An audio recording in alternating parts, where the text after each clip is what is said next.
The Alabo Wharf in the lower Ninth Ward could be fully operational by late fall or early winter. Andres Fuentes reports the community heard directly from developers at a public meeting tonight and learned about some potential hiccups.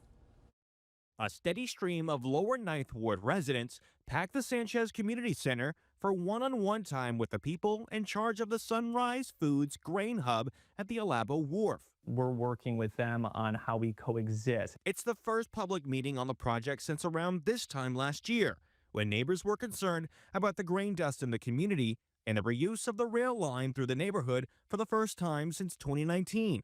Organizers had a chance to explain to the crowd about how the crews will mitigate particles in the air between shipments and that the train will only be operational Monday through Friday at non-peak hours. We are really trying to ensure that that's not the most obtrusive thing for the neighborhood. Still, many wore their feelings on their shirts inside of the meeting and outside with signs in protest of the development. They're barreling forward with this project over community objection, and they're going to keep going. And a handful of neighbors were on board with the grain hub, excited about the 50 permanent jobs it will bring. They were going to train people from out of the neighborhood. We need to look moving the neighborhood forward. That is something that's coming to the neighborhood to move it forward. Sunrise Foods says that it hopes to be fully operational in the Ninth Ward by the end of this year, but some neighbors say that the company could face some permitting roadblocks. They still have not gotten their permits from Army Corps of Engineers. In fact, they just opened a 30-day comment period on it. The Army Corps wants to hear from the community about concerns of water traffic on the Mississippi River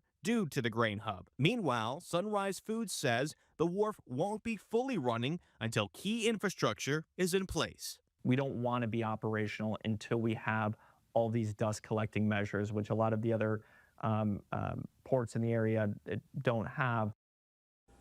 Now, Sunrise Food also applied for an air permit from the State Department of Environmental Quality, which neighbors supported since that triggered a public hearing. But the company unsubmitted that permit when new assessments from a third party showed grain emissions would be below state and federal limits.